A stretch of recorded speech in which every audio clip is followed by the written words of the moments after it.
Arena Breakout has a lot of settings and we need to know how to use them. Today I'm going to make sure that you know how all the settings work and the best way to suit them for your play style. Let's get into it.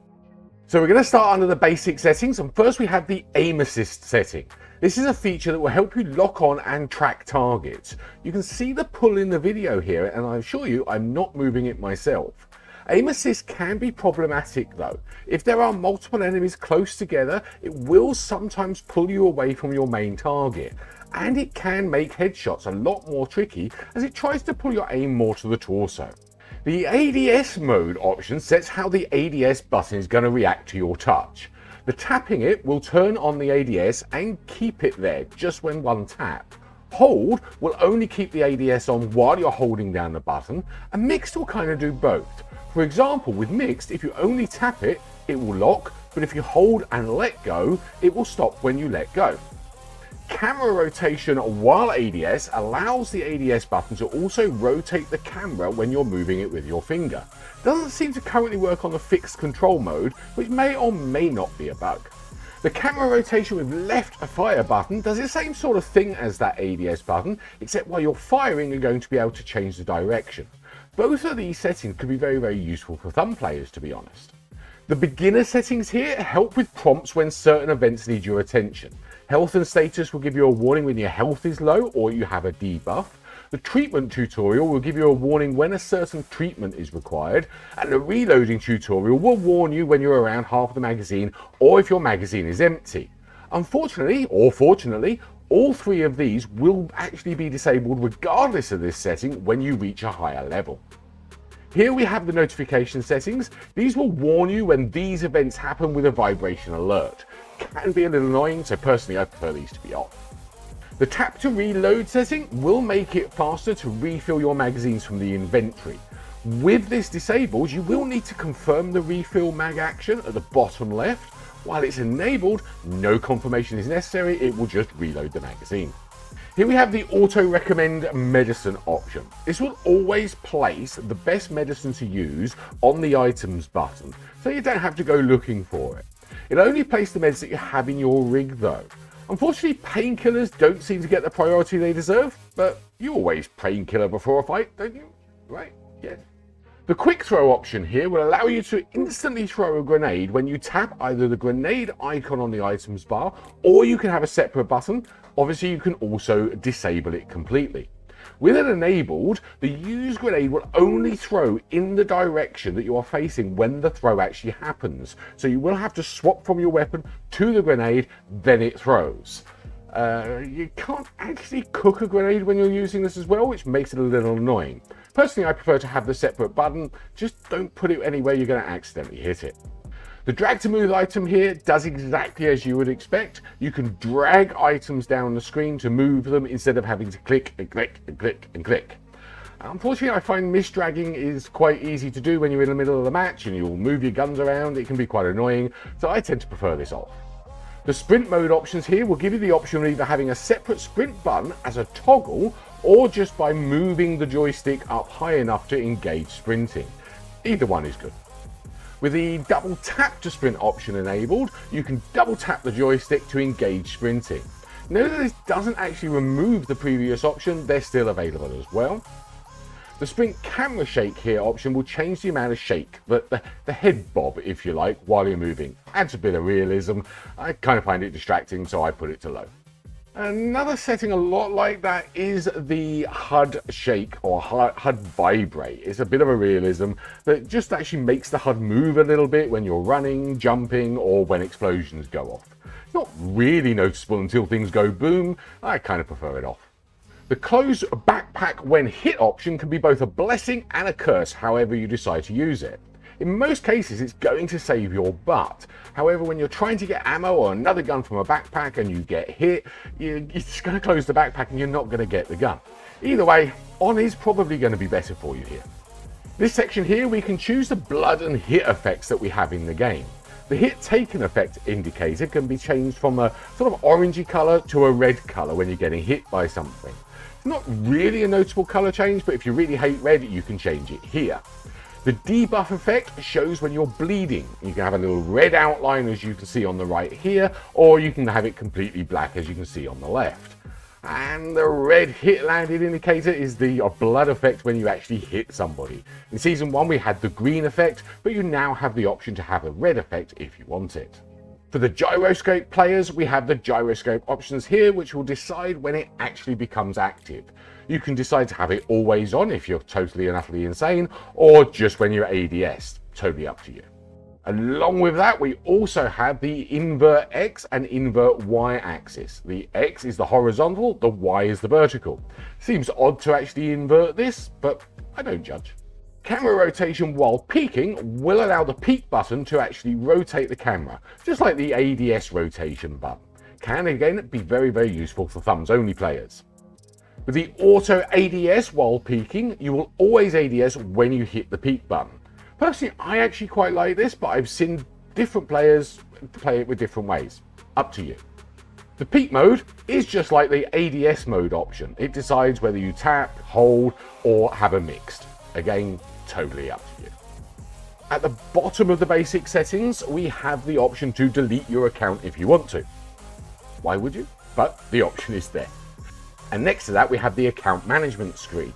In here, you can link your accounts, you can review device login history, and you can log out devices that maybe shouldn't be connected, which this can actually be super helpful. If you've just been hacked, a device can actually still stay logged in, even when you've changed your password. So you need to go in here and boot the little buggers out.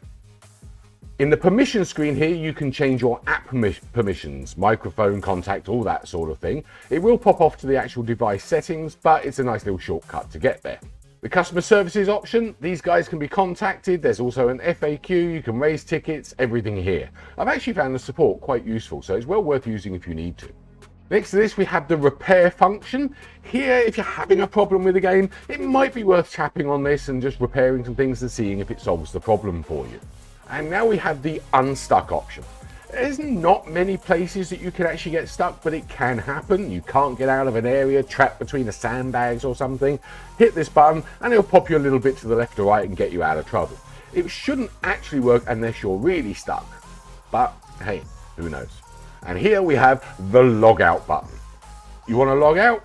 Why would you? Well, you may actually want to log into another account. You may just want to completely log out your device every time for security reasons. Either way, up to you. This is how you do it.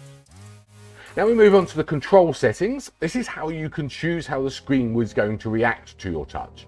The first option here, the left half of the screen will move the character wherever you slide on the left hand of the screen, and the right side will actually move your view, and only the fire button is actually going to do the firing. The middle option here will still have the left side move the character, but now the right side is going to fire wherever you move.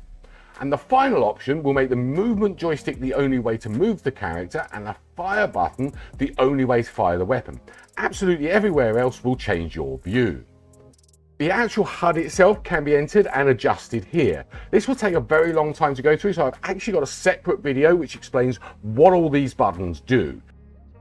Onto the sensitivity settings. These sensitivity settings change how the screen is going to actually react to how much we touch it. We all should know what sensitivity is. Here we have the preset options first, which give you some default settings to maybe use as a starter for 10, although I've seen some players just actually use the default settings and do very well. The overall sensitivity option here allows us to fine-tune every single sensitivity just to give it a little bit extra or a little bit less. Sometimes we're pushing harder or pushing less and the sensitivity doesn't feel quite right, and you don't want to be adjusting everything. Here you can just move it up or down a little bit and make things a bit easier for yourself. The swipe acceleration modes change how the sensor is going to react to our different types of movement. The fixed speed is always going to react the same way. It doesn't matter how fast or how slow you move your fingers across the screen. This option can be really good for building muscle memory. The distance speed will change the movement amount the further we actually move our finger across the screen. So you move your finger across all the way across the screen, it's going to move very, very fast. The sliding speed will increase the movement speed the faster we move. So if you're having like a hip fire fight and you move fast to shake, it's probably going to spin you 360 degrees. Know that if you change these settings, sensitivities are likely going to need to be changed as well, because it just changes how everything works. Here is where we actually set the numbers for our sensitivities. These options set the sensitivity for each of these options. No ADS is basically our movement visibility. Just when you're moving, no ADS, no nothing. Hip firing, if you like. The rest of these are ADS related using various scopes. I've actually created a separate guide to what all the scopes look like, which you might find very useful, and you can find that here. The firing sensitivities down here act the same way as the camera ones, except this is when you're actually holding down on the fire button. A lot of players actually find it very useful to increase these slightly over the numbers that we have for the camera sensitivities, mainly because we can push down quite hard and that just changes the amount of movement. The gyro sensitivity options here decide how much movement happens when we're actually moving our device. Useful, set it how it's going to work for you. Into the audio settings. Well, what do these do? Yes, these change the game audio. I know, it's shocking. The master volume will actually change the volume for absolutely everything in one go. Very useful. Sound effects, or SFX, will control the volume of things like gunshots, footsteps, and anything else going on in the environment. The UI audio will change any click or tap sounds in the game while using the interface. For example, the clicks like when you're buying from the market and things like that, that'll change this. And the background music controls. Yep, changes the background music volume. Yay. Spatial audio is a very immersive audio option that will allow you to really track where sounds are coming from. They can be up, down, left, right. It makes it really, really good. You may need special headphones for this to work, or a bit of a high-end device. 3D surround. We've all had 3D surround before on the TVs and things like that. You can hear helicopters flying around. This is that sort of thing. This will work on a lot more devices, so it will actually give you a good idea if someone's behind you or in front of you. The microphone and speaker volumes under voice here allow you to set the overall volume for players' voice options. This may, if you've sort of got all your friends are coming in and they're very loud, you can just tone down the sound here, or if they think you're very loud, you can set it here. This saves you actually having to manually set everybody unless you really have to. By default, the game is going to set to a local language, but you might speak a different language. If you do, the language option here will allow you to set all of the hard and text language to a different one. This doesn't affect voiceover language or anything like that. Into the graphics settings now. First one, we have graphic quality. Does what it says. It changes how good the game is going to look. Every option here has its own pluses and drawbacks, and in most cases a performance hit is going to occur. Balance is a really good way to go in most cases if you can. It keeps the FPS good and the visibility is quite good. Note that some devices will not be able to use some settings or some setting combinations here. Until you get into the high settings, things like trees and bushes won't start moving. This could be a bit important into your decision of what setting to use. The FPS option will decide the frames per second that the game will try to play at. The higher the setting, the better. Low and medium are pretty nasty to use. High comes in at about 40 frames per second and ultra being 60 frames per second. 60 frames per second is a good ideal to go for, but if your device can go higher, the better. Most definitely, FPS is always going to be better than shiny graphics.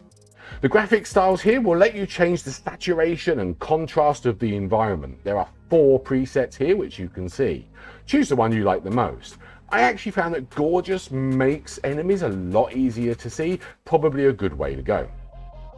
Anti-aliasing here will smooth out any rough edges on texture and models. It does look good on bigger screens, but not so much on the smaller screens. It has a big performance hit and it really does kill the battery fast. The non-standard screen options here will allow you to stretch the game display around things like notches, or if you have a wider screen than normal. Can be useful. Up to you. Here we have the download center. This lets you download any optional resources. Mainly this is maps or HD resources depending on the client you're using.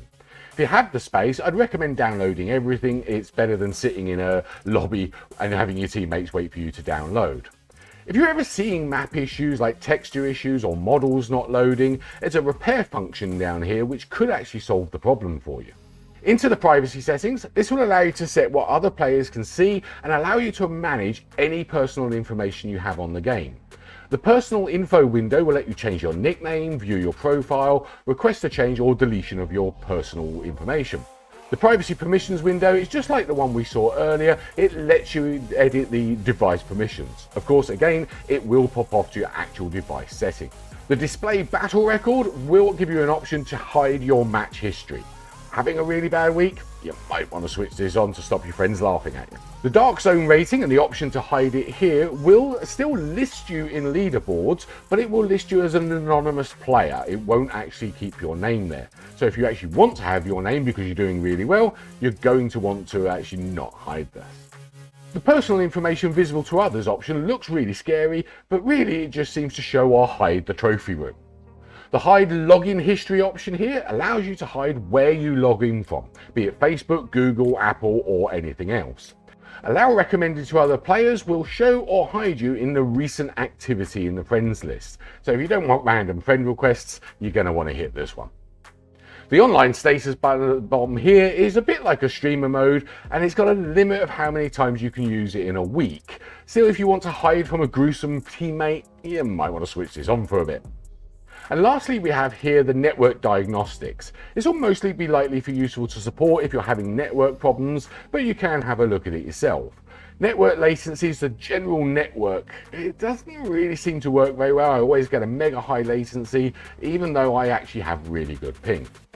The community network seems to be that to the actual Arena Breakout servers, so the lower the better. Devices on the same Wi-Fi will tell you how many devices there are on your Wi-Fi if you are using Wi-Fi. It has been known that too many devices on a Wi-Fi can cause problems. Router latency is the time from your device to the router. This needs to be as low as possible. Thank you very much for watching. I hope you found it useful. If you did, please give that like button some love and subscribe for more videos in the future. If you have any questions or need some help, leave a comment and I will do my best. See you next time.